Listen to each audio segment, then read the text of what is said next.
Sangat bersuka cita pagi ini bisa bersama lagi membagi firman Tuhan 2 Samuel pasal 6. Pasal ini adalah pasal yang sangat istimewa.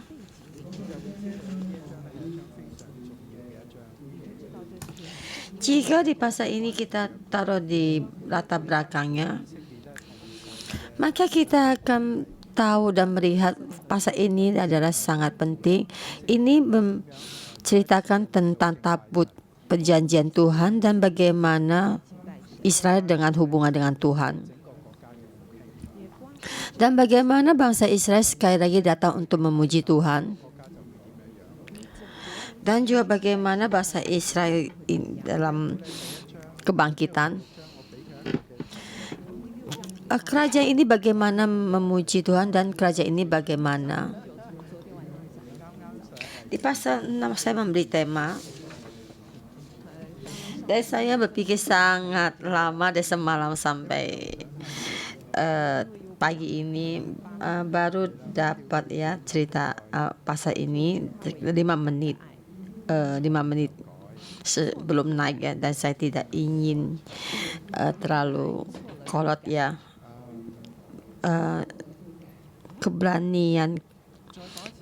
Kasih dan keberanian, dan maka akan bisa berubah.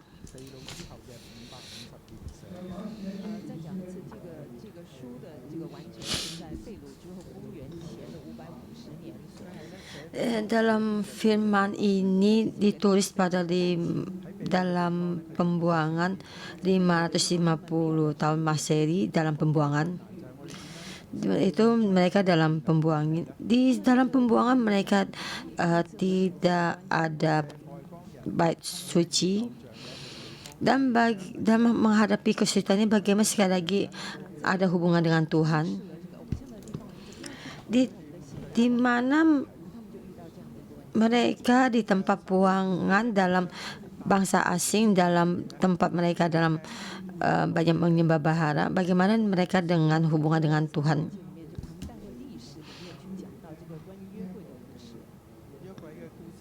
Jadi dikembalikan 2 Samuel ini bagaimana mereka menceritakan tentang tabut perjanjian Tuhan.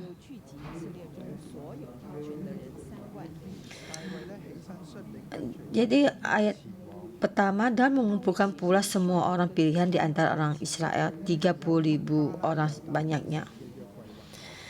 Kemudian bersiaplah Daud, lalu berjalan dari balai Yehuda dengan seluruh rakyat yang menyertai untuk mengangkut dari sana tabut Allah.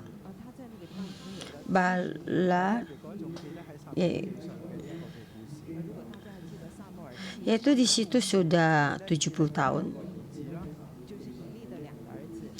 Jika kalian ingin 1 Samuel, yaitu kedua anak Eli,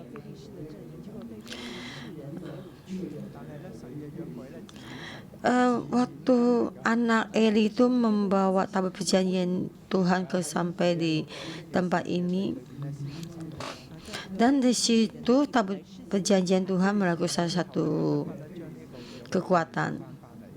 Dan di tempat orang Filistin Tuhan melakukan penghakiman, dan akhirnya tidak berdaya bangsa Filistin mengirimkan kembali tabut perjanjian pada Tuhan, dan banyak membuat emas tikus dan emas dari borok untuk dikembalikan, dan mereka memakai 2 lembu yang baru melahirkan yang menyusui untuk supaya dikembalikan pada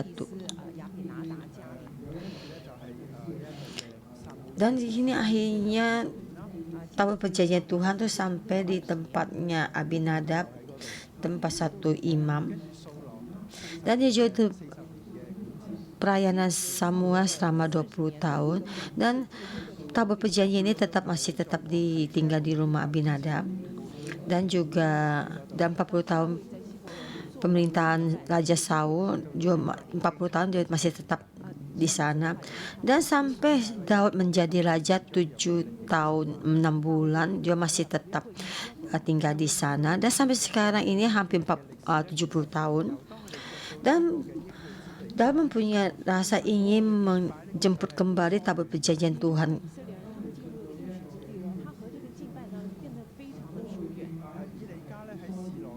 Jadi kita melihat bangsa Israel sampai tanah perjanjian itu dengan hubungan dengan Tuhan sangatlah jauh.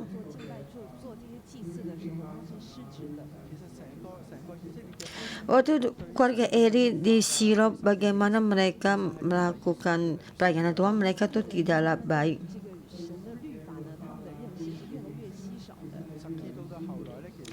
Jadi bangsa Israel terhadap hukum perintah Tuhan itu lebih sedikit dan juga lebih tidak memahami.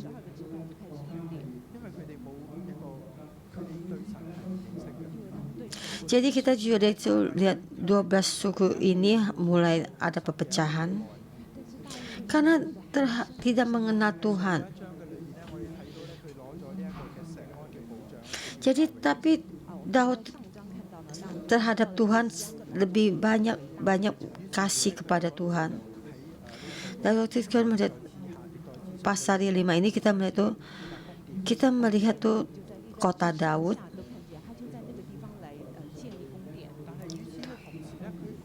Karena di 1 Tawarik itu kita melihat tuh bagaimana membangun satu bait suci pada Tuhan.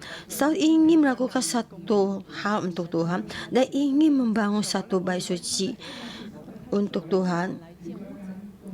Seperti Tuhan telah membangunkan satu rumah buatnya, maka dia berkata, saya ingin bangun satu rumah untuk Tuhan.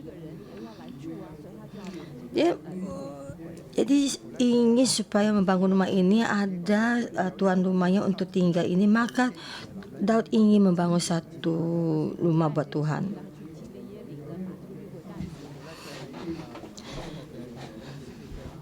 Maka karena ada hati ini, maka ingin menjemput tabut perjanjian Tuhan ini kembali. Dan di sini di antara seluruh orang pilihan Israel, maka dipilih 30.000 orang banyak. Jadi kita lihat ini sangat menghargai hubungan ini. Jadi dalam Israel ini sangatlah penting. Pertama kali menjemput tabut perjanjian Tuhan pulang ke Yerusalem.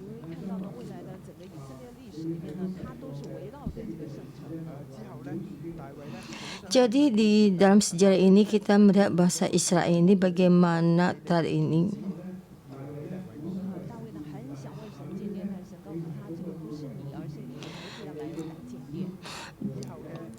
Dan Daud ingin membangun bait suci pada Tuhan, tapi Tuhan berkata bukan kamu yang membangun, tapi anakmu yang akan membangun. Jadi sampai akhirnya bangsa Israel mengelilingi bait suci ini untuk memuji Tuhan. Tuhan di mana? Bait suci Tuhan di mana? Dan bangsa Israel bagaimana? Di mana? Dan sekarang ini sangatlah yang paling penting.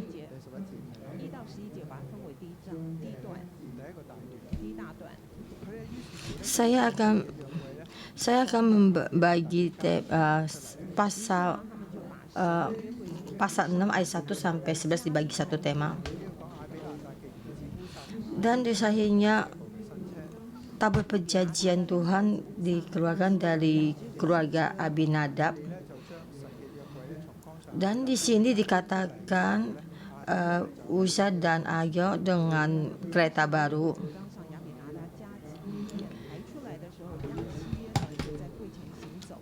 Dan di saat tabut perjanjian Tuhan dibawa keluar, Uza ada di depan, Ayo ada di depan, Uza ada di samping. Dan Daud dan seluruh kaum Israel menari-menari di hadapan Tuhan dengan sekuat tenaga diiring nyanyian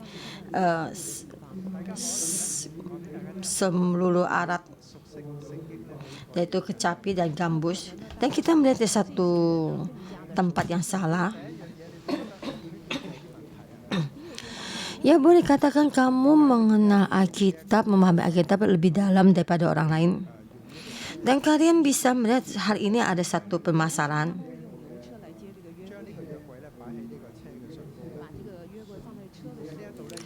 Dan kenapa mereka memakai kereta lembu ini untuk menjemput tabut perjanjian, dan tabut perjanjian Tuhan ditaruh di dalam kereta ini? Ini satu yang hal yang salah.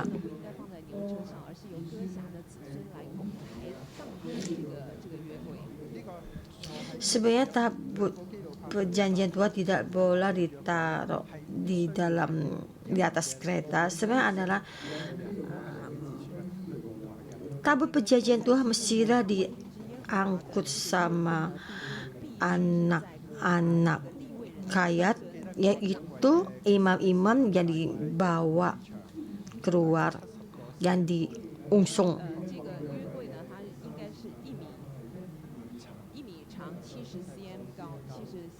Kalian ingat ukuran dari tabut perjanjian 1 meter panjangnya dan tingginya 70 cm.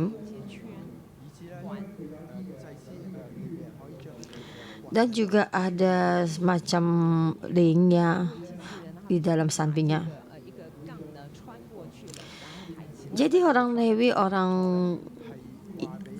Lewi dan imamnya bisa dengan kayu untuk diangkat.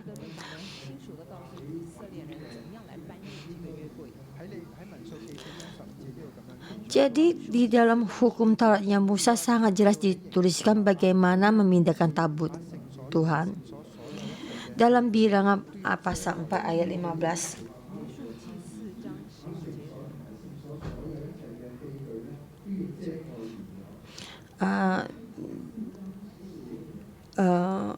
Bilangan 4 ayat 15.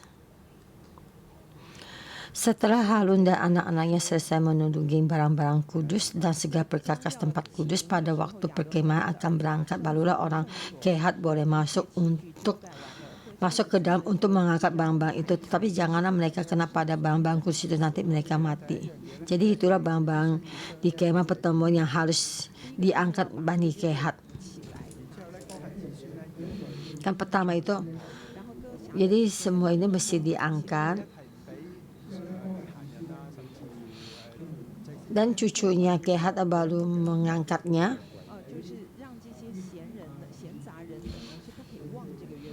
Janganlah sembarang orang-orang yang tidak baik itu datang untuk melihat tabut perjanjian Tuhan, dan tidak boleh menjamah, supaya jangan mereka mati. Jadi kembali lagi tentang barang-barang ini adalah anak cucu dari Kehat.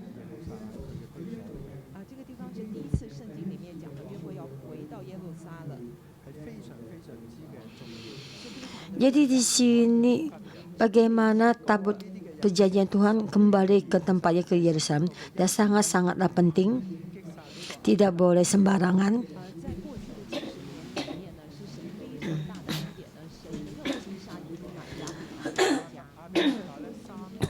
Sudah melewati 70 tahun ini, bagaimana Tuhan tidak membunuh keluarga Abinadab adalah sana semua karunia Tuhan. Jadi 3 keturunan Abinadab itu telah menjaga tabut perjanjian Tuhan ini. Dan kita percaya Uza dan Ahio adalah cucunya Abinadab. Dan kita lihat anaknya Abinadab, Eliasa, dan juga anaknya Eliasa ada Uza dan Ahio.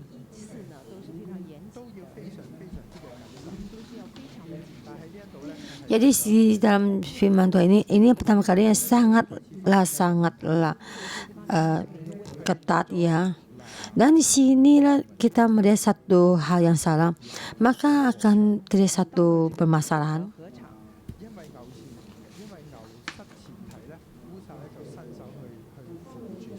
Dan harus sampai di satu karena Karena di dalam pengirikan, di dalam tempat pengirikan Nakon, maka Uza mengulurkan tangannya kepada tabut Allah itu lalu memegang kanan dan bulu itu tergelincir. Ayat ketujuh, maka bangkitlah murka Tuhan terhadap Uza. Lalu Allah membunuh dia di sana karena keterlaluan itu. Dan di ayat ke-8, Daud menjadi marah karena Tuhan telah menyambar Uza demikian hebatnya. Maka tempat itu disebut orang Peres Uza.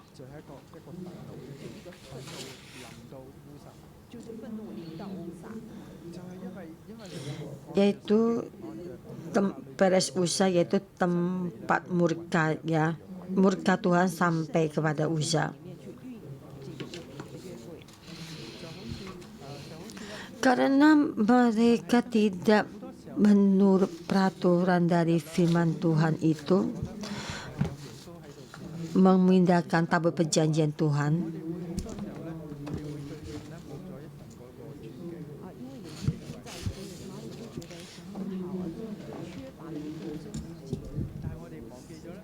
karena kita merasa ada Yesus sudah menjadi penyelamat kita, ya, jembatan. Jadi kita sama Tuhan itu ini tidak ada rasa untuk menghormati Tuhan lagi.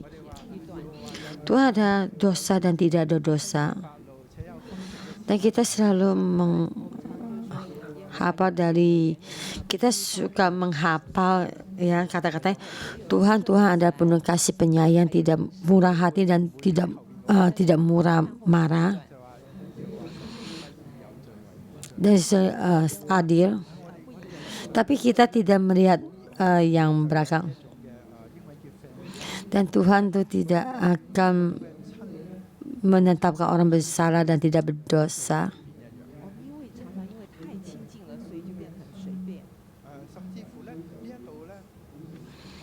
Jadi kita karena terlalu dekat, maka akan sembarangan terhadap Tuhan.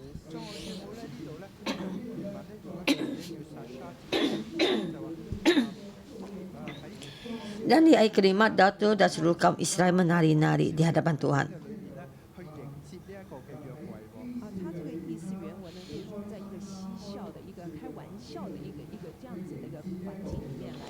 Jadi dalam nari-nari ini boleh diartikan dengan tidak serius, dengan bercanda, menjemput tabut perjanjian Tuhan. Emang tidak salah mereka di sini menjemput tabut perjanjian Tuhan.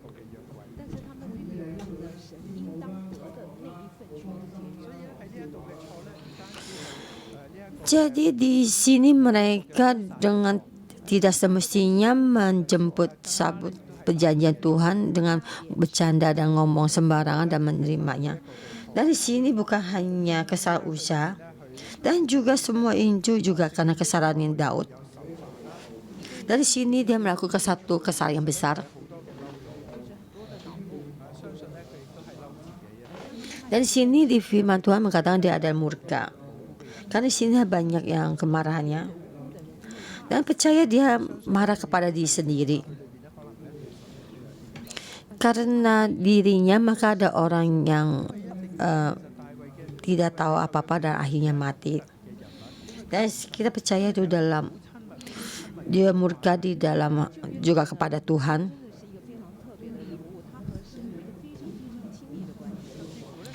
Karena Daud ada orang yang sangat istimewa.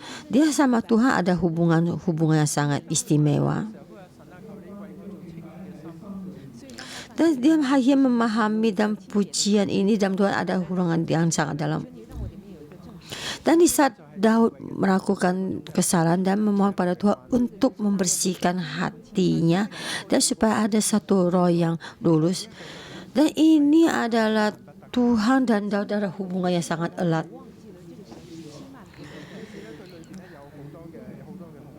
Dan di dalam karena setelah dekat sama Tuhan dan akhirnya Daud lupa kepada Tuhan saat Tuhan tidak boleh sembarangan.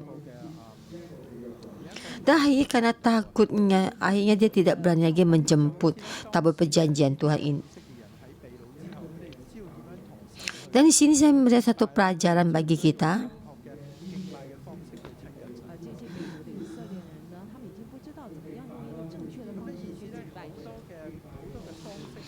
Di saat bangsa Israel dalam pembuangan, mereka tidak tahu bagaimana memuji Tuhan dan memberikan puji-pujian kepada Tuhan. Dan karena seluruh keadaan ini yang terlihat, dan kita coba melihat bagaimana mereka dengan kereta itu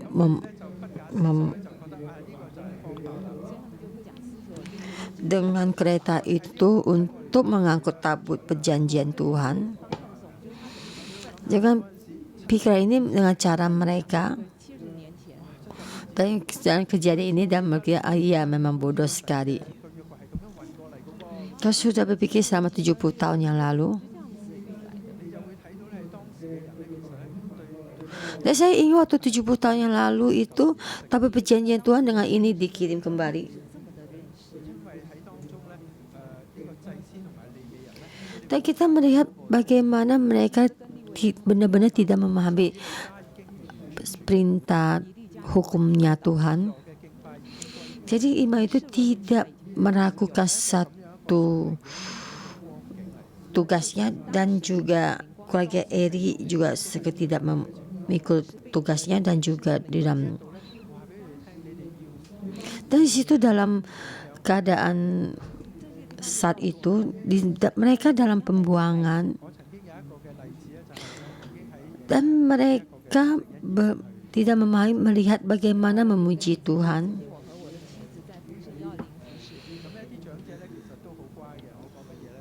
Dan waktu satu perumpamaan di saat saya melayani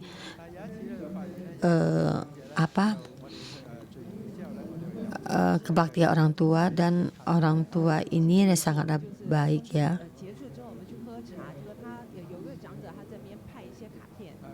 Dan di situ saat mereka selesai melayani kebaktian orang tua ya, dan juga membagi kartu nama pada kita, dan dia sering datang dari kebaktian ini. Dan saya mulai aneh kenapa membagi-bagi kartu nama, dan saya mengambil satu ya. Dan orang tua ini sangatlah jenius dan sangat gesit.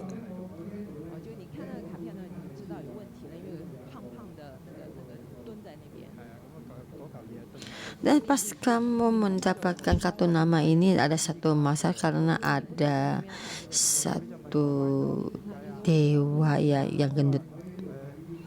Dan saya berkata, kamu tidak boleh bagi kartu nama ini. Dia bertanya kenapa. Tuhan boleh dengan berbagai cara untuk memuji. Kita memuji Tuhan, kita bebas. Dengan cara ini kita juga bisa sampai di hadapan Tuhan. Kita dengar juga sepertinya benar ya. Dan saya berkata tidak boleh. Di saat kita memuji Tuhan tidak boleh ada berhala lain. Memang ada banyak jalan untuk menjalan ke Roma. Tapi kita paham bukannya dengan cara ini kita mendekatkan diri kepada Tuhan. Bukan tidak boleh memakai berhala untuk dekat pada Tuhan. Jangan kita memakai pikiran kita sendiri untuk mendekatkan diri pada Tuhan. Dan masih banyak cara.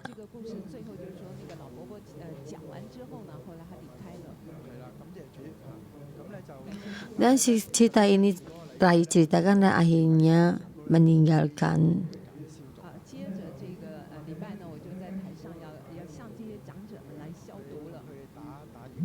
Dan akhirnya minggu ke depannya saya naik ke mimbar menjelaskan kepada pada orang tua ini supaya mereka memahami.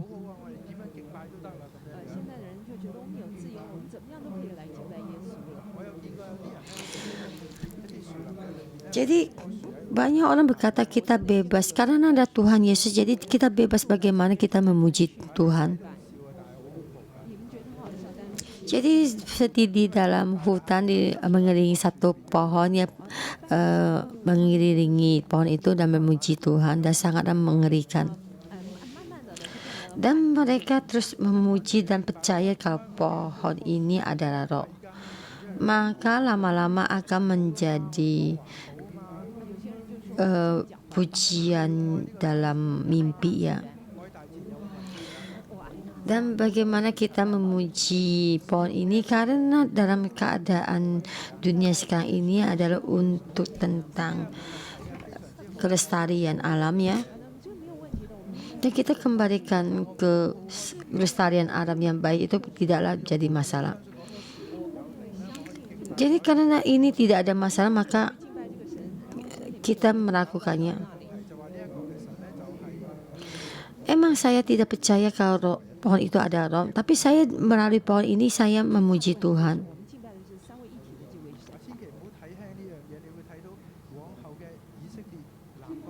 Yang paling bersama saya ada Tuhan yang kita puji, ada Tuhan Tritunggal. Karena bangsa Israel dalam Israel Utara dan Selatan itu terjadi perpecahan kan.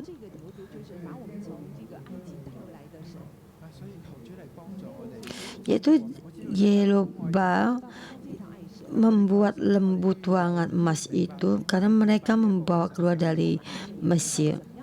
Memang kita memohon pada Tuhan, memohon Tuhan membantu kita karena kita sangat mengasihi Tuhan, kan, supaya kita memahami bagaimana kita memuji Tuhan kita. Orang dan kita supaya kita lebih memahami dan kamu supaya juga umpama kamu juga mengenal istri kamu, apa yang tidak suka istri kamu kerjakan dan apa yang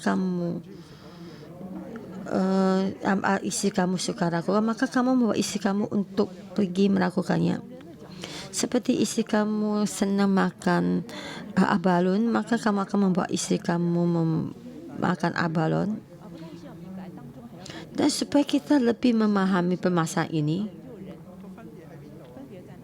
jadi dalam tengah-tengah ini kita memakai dalam pujian. Tuhan ada Tuhan, manusia ada manusia. Bedanya apa di mana? Karena Tuhan menciptakan kita, maka kita mesti lebih memahami Tuhan. Jadi sekarang dalam dunia ini sekarang yang kita dengar sepertinya benar dan tidak masalah, ya tidak apa-apa. Tapi hati kita mesti tegas dan apa yang kita lihat, apa yang kita pujikan. Dan masih banyak lagi perumpamaan ini.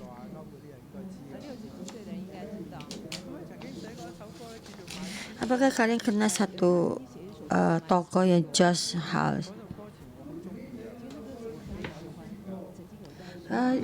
Dia menulis satu lagu My Sweet Love. Waktu itu saya sangat suka lagu pujian ini. My sweet love, I really love see you.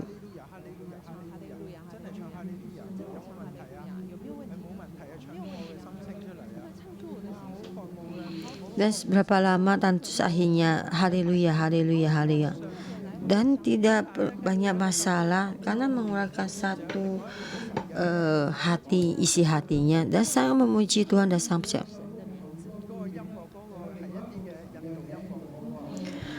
Dan akhirnya di akhir dari lagu pujian ini ada nama berhala yang lain ya, dan saya tidak menyebutkan namanya. Dan waktu itu saya tidak memahami dan saya tidak bisa mengatakan keluar namanya. Dan akhirnya saya terus mendengar-dengar dan seperti ada hal yang tidak beres.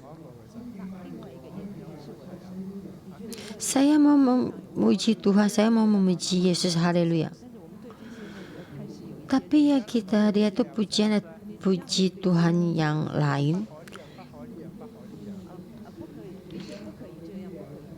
Dan bagaimana terhadap ini ada satu rasa sensitif. Jadi tidak boleh ini dan tidak boleh itu. Dan Tuhan berkata kita mesti lebih memahami dengan kebenaran. Dan sisa kita memahami bagaimana kita memuji. Dan waktu itu kita membahas 10 perintah Tuhan tentang 2, sudah membahas 4 tentang hukum Tuhan. Dan Daud dengan hati yang menggebu-gebu terhadap Tuhan, dengan hati yang baik, sebenarnya tidak ada masalah, dan membawa seluruh bangsa Israel itu untuk menjemput tabut perjanjian Tuhan dan sangat baik. Dan Daud ingin membuatkan satu keluarga untuk Tuhan, karena Tuhan sudah memberikan satu keluarga untuk Daud. Tapi di tengah-tengah ini telah terjadi satu permasalahan, maka dia takut. Dan akhirnya tabut perjanjian Tuhan ini dipindahkan ke rumah Obed-Edom, orang Gad. Dan akhirnya tabut Tuhan tinggal di sana, dan Tuhan memberkati Obed-Edom dengan seisi rumahnya. Dan banyak orang melihat kenapa Obed-Edom itu sangat diberkati. Dan kita lihat tema yang kedua, ayat 12-19. Ayat 12, diberitahukanlah kepada Raja Daud, demikian Tuhan memberkati seisi rumah Obed-Edom dan segala yang ada padanya karena tabut Allah itu. Lalu Daud pergi mengangkut tabut Allah itu dari rumah Obed-Edom ke kota Daud dengan sukacita. Yaitu yang perlu kita perhatikan, ada kata dengan sukacita.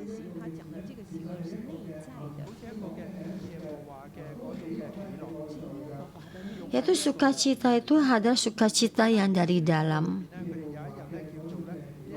Yaitu sukacita yang dari Tuhan.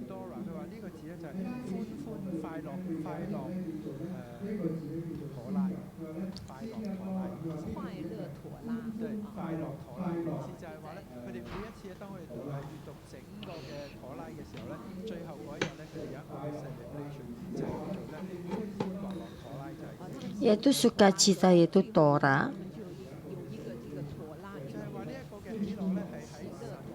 Yaitu sukacita, yaitu Torah. Yaitu sukacita ini yang disukacitain di dalam Tuhan. Jadi bukannya hanya tidak melihat Obed-Edom itu diurapi, diberkati. Dan di sini kita melihat tuh terhubung lagi hubungan ini. Dan ini sangatlah penting. Jika saat ini kamu mendekatkan diri kamu kepada Tuhan, dan jika Tuhan membunuh kamu, apakah kamu takut? Dan kita kembali lihat di perjanjian lama, jasad Roh Kudus datang. Di saat Roh Kudus datang ini dan dia dan istrinya mati, dan kita berkata ini gereja ini ada gereja yang tidak baik, yang membunuh orang, maka banyak orang akan pergi. Jadi dalam firman ini dan terbaik kita melihat bagaimana dengan pepujian ini, maka gereja ini akan diberkati. Dan kita melihat dua hal ini. Dan akhirnya Daud bisa melewati dari ketakutannya dan bisa melewati ketakutannya.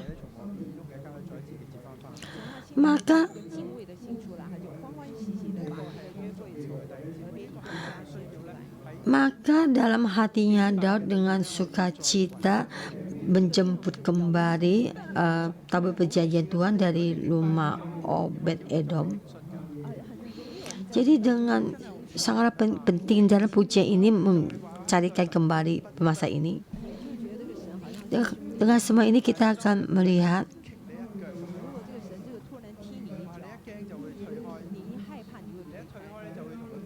dan Tuhan ini seperti saudara juga ya. Jika kamu takut, kamu akan mundur dan akan menjaga jarak dan tidak tahu kapan akan murka dan akan mulai menjauhi. Dan kita menyembah berhala juga sama dengan begini.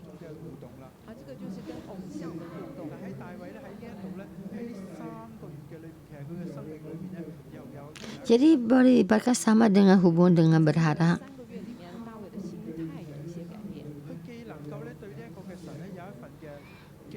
Di dalam 3 bulan ini kehidupannya Daud ada satu perubahan.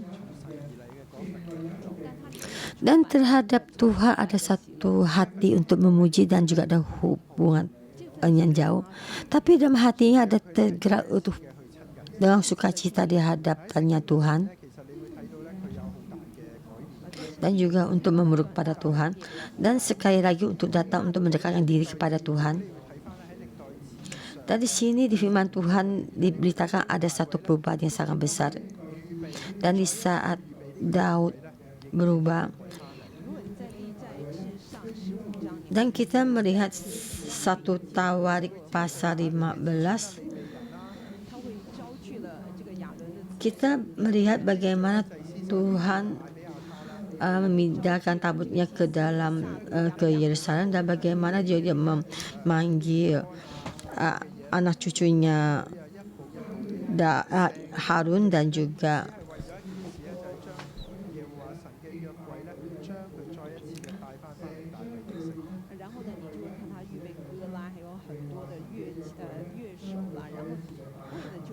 mengumpulkan orang Lewi dari Bani Kehat dan mengangkut tabut perjanjian dan bagaimana tabut perjanjian itu bisa sampai ke Yerusalem. Di Samuel pasal 4 di sini bagaimana mereka berjalan dan melangkah dan mereka Daud mempersembahkan korban seekor lembu dan seekor anak lembu gemukan. Dan juga Daud ayat 14 dan Daud menari-nari di hadapan Tuhan dengan sekuat tenaga. Dia berbaju efod dari kain enan dan berjalan 6 langkah. Dia membunuh seekor lembu dan seekor anak lembu gemukan.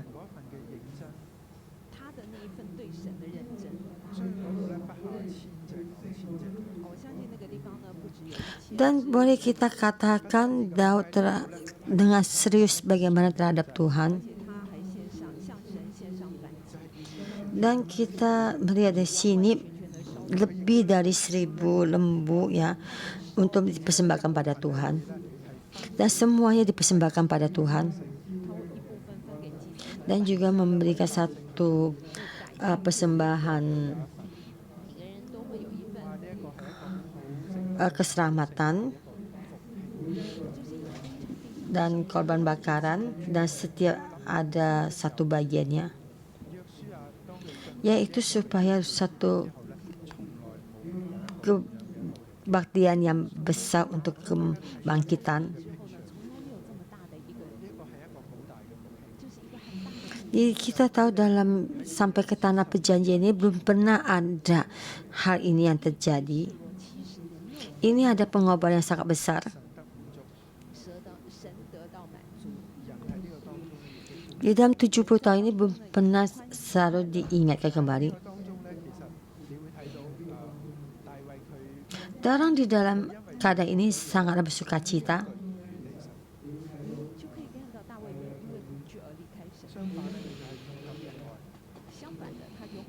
Dan kita melihat Daud walaupun dia sudah melakukan kesalahan tapi tidak takut menjauhkan diri pada Tuhan, dan juga tetap penuh kasih dan berterima kasih. Dan sama juga dengan Yesus Kristus.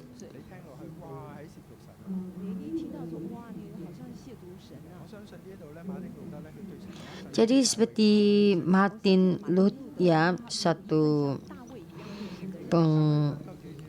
pembawa Injil, ya. Dan seperti bagaimana dan juga terhadap Tuhan, dan mereka memahami bagaimana Tuhan dengan besar.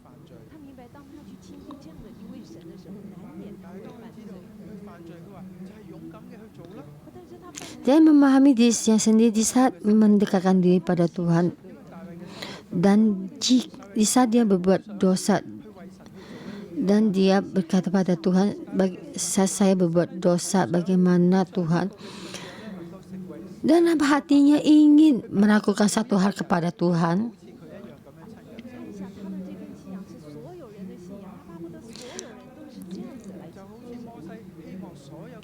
Dan ingin kepercayaan itu semoga setiap orang juga bisa juga tetap mendekatkan diri dengan Tuhan. Dan di zamannya Musa juga bagaimana Musa dengan hubungan dengan Tuhan, dan rakyat juga bisa dengan seperti Musa ada hubungan dengan Tuhan. Dan di dalam melakukan keadaan ini kita kadang bisa melakukan dosa dan melakukan kesalahan.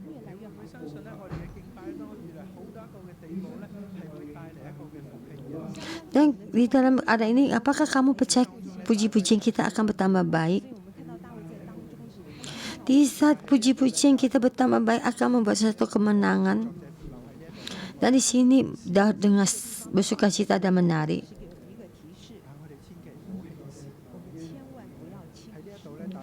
Dan saya percaya yang menulis firman ini, kitab ini merupakan satu renungan buat kita. Dan ada satu hal, yaitu istrinya ada Milka. Tapi di sini tidak dituliskan istrinya Daud, tapi di sini tulis anaknya Saul.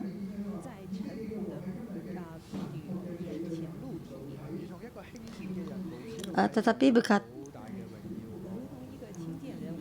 yaitu ayat 20, ketika ada pula Ismail di rumah, maka keluarlah Mika binti Saul mengatakan Daud, betapa raja orang Israel menerangi dirinya pada hari ini depan mata budak-budaknya perempuan dan para hambanya. Dan di sini dia terhadap suaminya ada satu rasa hina. Ya, di sini dia menghina suaminya. Karena di sini dia menghina suaminya, memuji Tuhan. Yaitu dalam dirinya adalah tentang derajatnya kerajaan. Ya, merasa dia sangat punya derajat tinggi, ya, tentang kepercayaannya yang membawanya sampai di sini. Dia hanya melihat permasalahan ini dan melihat permasalahan orang, karena dia adalah cermin dari ayahnya, dan ayahnya tidak mementingkan Tuhan, tapi di dalam mata ayahnya itu mementingkan manusia. Ayat 1, tetapi berkatalah Daud kepada Milka, di hadapan Tuhan yang telah memilih aku dengan menyisikan ayahmu dan segenap keluarga untuk menunjuk aku menjadi raja atas umat Tuhan, yakni atas Israel. Daud berkata kepadanya, kamu riskan duduk diri sebagai permaisuri, karena Tuhan sudah memilih saya, bukan karena ayahmu Saul. Karena Tuhan sudah memusnahkan keluargamu dan seluruh keluargamu, maka saya di hadapan Tuhan aku menari-nari. Bukan aku akan menghinakan diriku lebih pada itu. Engkau akan memandang rendah, tetap ya, karena saya dengan menari-nari ini saya sangat sudah mencari kata-kata menari ini dengan 3 kali ya.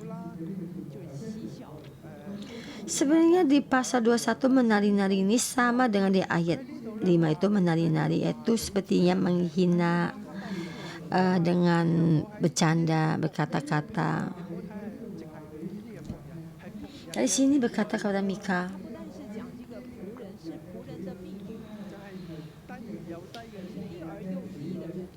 iya, tetapi bersama-sama dengan budak-budak perempuan, lebih rendah dan lebih rendah.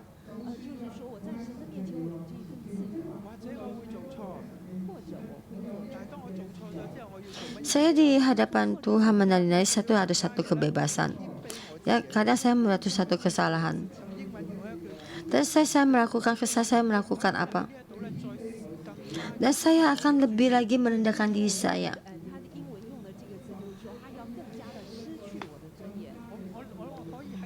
Dan boleh katakan saya lebih kehilangan kehormatan saya.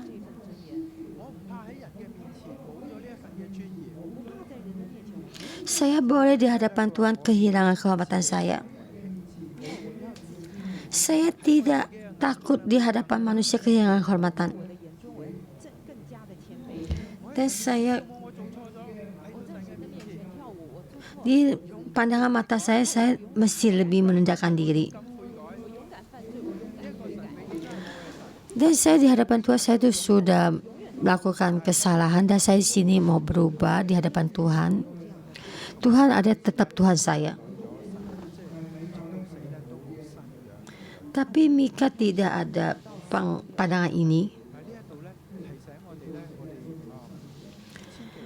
Mika binti Saul tidak mendapatkan anak sampai hari matinya.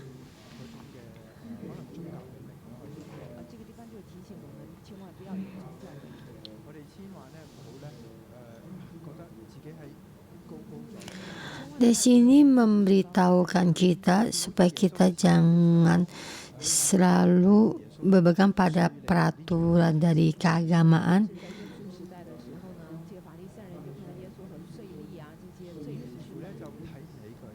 Dan seperti orang Farisi, bagaimana melihat Yesus duduk bareng dengan orang berdosa makan, dan mereka tidak menghargai atau menghina Yesus. Dan Yesus jalan di Yerusalem, seperti tabut perjanjian Tuhan sampai ke Yerusalem. Dan bayi ini seperti anak kecil ini dan di sini memuji Tuhan. Dan dalam nama Tuhan Yesus dengan melakukan ini, dan kita mendapatkan keselamatan. Karena mereka adalah satu yang angkuh. Memohon Tuhan membantu kita. Memohon Tuhan membantu kita lebih lagi memuji Tuhan. Karena Yesus Kristus telah menjadi di tengah-tengah kita supaya kita datang lebih untuk memuji Tuhan. Kenapa Tuhan sebagai jembatan di tengah-tengah kita? Kita bisa membuat dosa. Saat kita membuat dosa, kita sampai di hadapan Tuhan. Dan kita akan memuji Tuhan yang terakhir. Dari saat kita memuji Tuhan, orang Hong Kong ada pengharapan. Mari kita memuji Tuhan kita.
Roh Kudus bantu kami supaya kami memuji-Mu.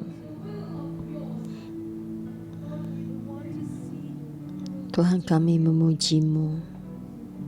Tuhan, kami memuji-Mu.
Roh Kudus, kami mengundang-Mu. Kami mengundang-Mu. Engkau di tengah-tengah kami. Roh Kudus mengundang-Mu, kami mengundang-Mu.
Dan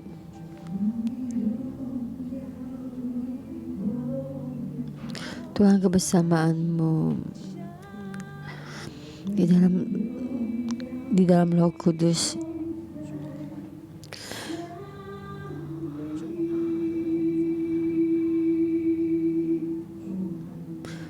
Tuhan, kami mengundang-Mu.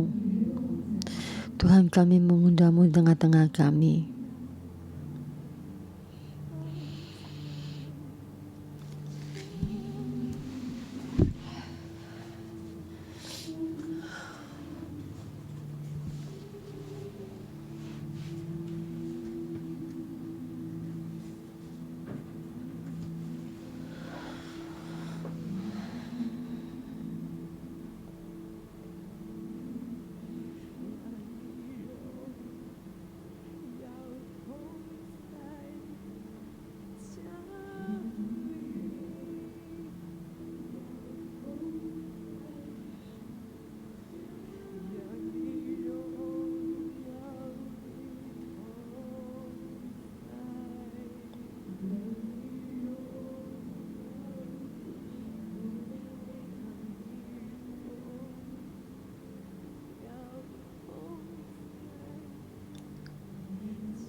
Tuhan, kebersamaan di sini,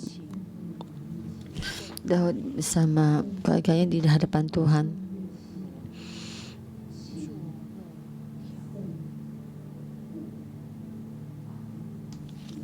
Dan Daud dengan di hadapan Tuhan memakai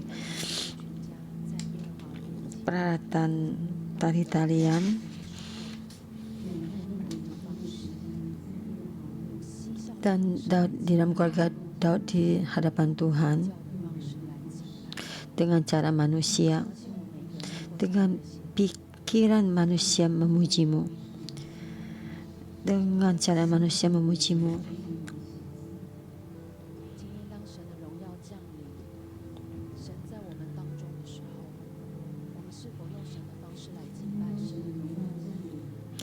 Di saat ini di dalam kemuliaan Tuhan di tengah-tengah kita, kita tidak dengan cara Tuhan memuji Tuhan, dan Roh Kudus, kami mengundang-Mu, periksa hati kami dengan pikiran kita memuji-Mu. Tuhan, kami datang di hadapan-Mu mencarikan satu keuntungan bagi kita,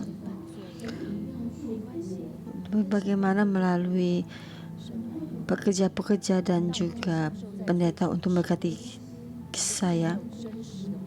Dan saya tuh melakukan kesalahan setiap apa-apa sampai depan Tuhan, mohon ampun, bertobat, sudah baik. Dan di tengah Tuhan berkata, di saat engkau tidur tapi kamu tidak tidur.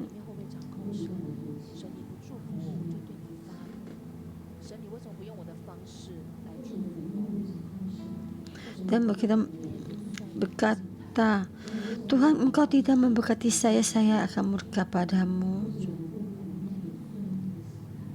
Dan dalam hati kita ada punya pikiran ini, berdoa.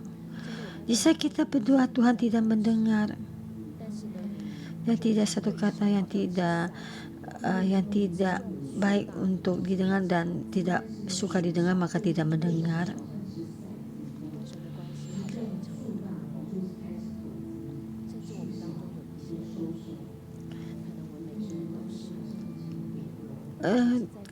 Hubungan kamu dengan Tuhan belum pernah melewati, belum ada kemajuan. Mari kita sini kita mencari Tuhan. Bisa kita dalam kesulitan, jika kita dalam kesulitan kita mencari Tuhan, tapi kita bisa bersuka cita, senang kita merupakan Tuhan. Tuhan, Roh Kudus, kami mengundang-Mu. Kami benar-benar tidak mengenal-Mu, kami tidak mengerti, memahami-Mu.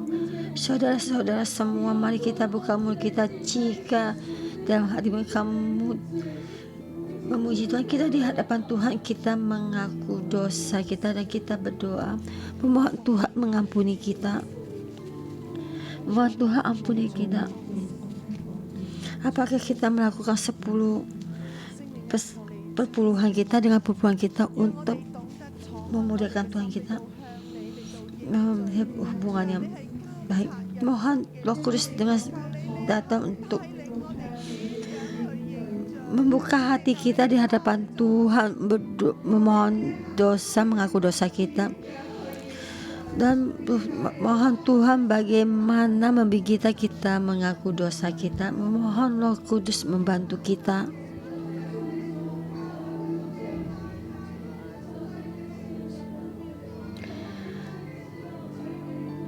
Tuhan, kami benar-benar telah membuat-Mu murka, telah berbuat dosa kepadamu. Jika kami berdoa, Engkau tidak menjawab doa kami, kami murka dan marah.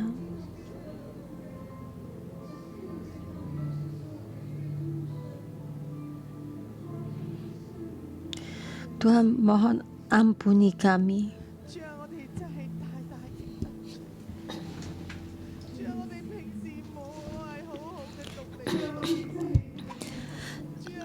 Tuhan, ampuni kami. Kami benar-benar tidak membacakan Taurat-Mu seperti Daud, seperti bangsa Israel 70 tahun tidak menjemput tabut perjanjian. Dan berapa banyak kami membaca Taurat-Mu, kami tidak menjaga perintah-Mu dalam hati kami. Kami kadang juga tidak melakukan perpuluhan. Dan uang yang kami sisakan baru kami berikan persembahan. Hubungan kami dengan Tuhan adalah sangatlah dangkal. Kami tidak ingin seperti bangsa Israel dan menjauh darimu dan menghina-Mu dan tidak mementingkan-Mu.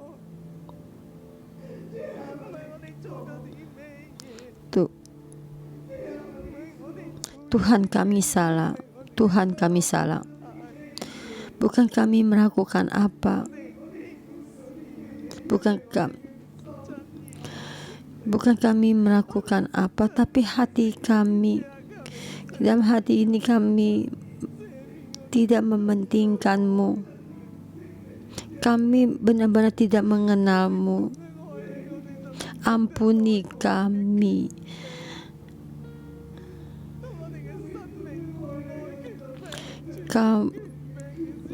Kami tidak mengasihi Tuhan dan kami tidak mengasihi otoritas kita. Di saat kehidupan kami tidak mengasihi otoritas kita dan tidak menghormati otoritas kita, maka kami merasa jauh. Mohon Tuhan ampuni kami. Tuhan, kemuliaan-Mu, Tuhan, kemuliaan-Mu, kami bisa melihat ketidakberdayaan kami, kekurangan kami. Tuhan, kemuliaan-Mu, supaya kami bisa melihat. Tuhan, kami sepenuh hatinya datang di hadapan-Mu. Ampuni kelemahan kami. Tuhan, ampuni kami.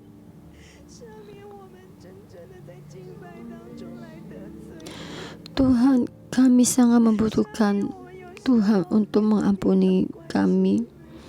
Ampuni kami dalam puji-pujian, memuji-Mu, kami telah menghina-Mu.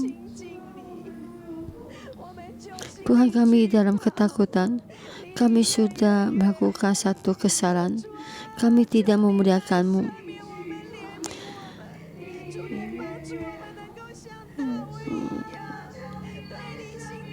Tuhan, mohon ampuni kami, bantu kami seperti Daud. Satu bagian puji-pujian dikembalikan Tuhan. Kami tahu kami sudah melakukan kesalahan. Kami datang di hadapan-Mu mengaku semua kesalahan kami. Engkau lepaskan kami, Engkau ampuni kami. Kami sekali dalam ketakutan ini, kami supaya berikan kami ada hati untuk memuji-Mu, memuji Tuhan kita, dan supaya kami lebih mendekatkan diri padamu. Tuhan, bantu kami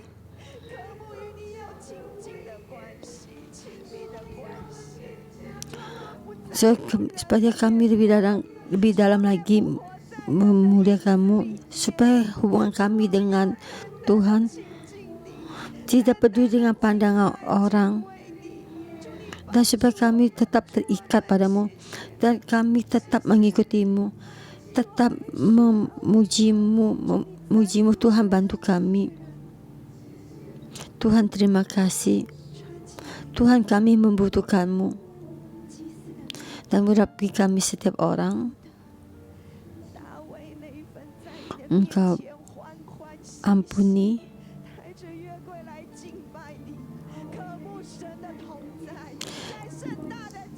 Daud di hadapan-Mu memuji-Mu, mengharapkan kebersamaan Tuhan di dalam pujian ini, dan kami dalam pujian ini kami melihat kebersamaan Tuhan dalam kehidupan kami, dari kehidupan Daud dalam keluarga kita dan di Hong Kong.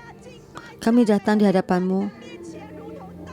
Kita tidak peduli di pandangan mata orang lain, tapi Roh Kudus mengurapi kita di hadapan Tuhan, seperti Daud menari, dan supaya kami mendapatkan satu pelepasan, supaya semua diurapi dalam kehidupan kami. Kami datang di hadapan-Mu. Mari kita bersama datang ke hadapan Tuhan, dan kita tetap memuji Tuhan dan menari dan menyanyi pada Tuhan kita.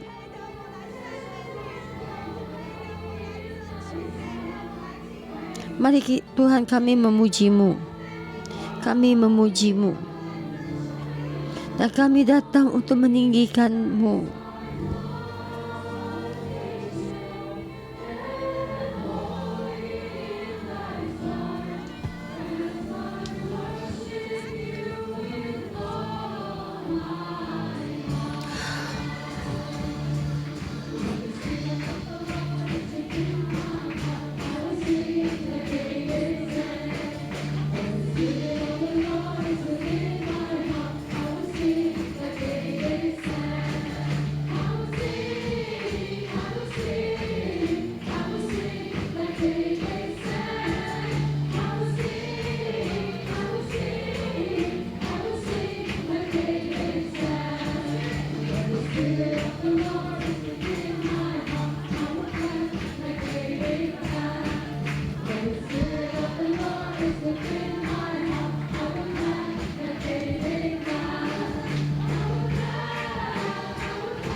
Kan kita dalam Daud, kita di hadapan Tuhan ya, menari-nari ya, di ayat 21 ya. Tapi kata kepada Mika, di hadapan Tuhan yang telah memilih aku dengan memisikan ayam-Mu dan mengenal segala kalamu untuk menunjuk aku menjadi raja. Dan aku menari di hadapan Tuhan. Di hadapan Tuhan tidak lagi menangis. Dan kita memuji Tuhan kita dan menyanyi.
Haleluya. Haleluya. Haleluya. Kurendang namamu. Dan dalam nama Tuhan Yesus memberkati saudara semua. Tuh hatinya tuh Daud menjadi hatimu. Yang Tuhan pentingnya adalah kejujuran luar dan dalam. Supaya kamu berani untuk mengasihi. Supaya Tuhan memberikan hati yang bersih dalammu, hati yang bersih dalam rohmu. Tuhan dengan kasih membimbing kamu dan hatimu setiap hari dengan bersukacita dan selalu memuji Tuhan, memohon Tuhan puji-pujian yang rendah diri taruh di dalam hatimu. Dalam Tuhan Yesus memberkati sebagai sekelompok orang yang dengan berani dan puji-pujian dalam keluarga kamu dibangkitkan kebangkitan dalam keluargamu, kebangkitan dalam pujian dari keluargamu, dan sekali lagi dalam sukacita. Tuhan pasti akan bersama denganmu. Dalam nama Tuhan Yesus berkatimu. Amin.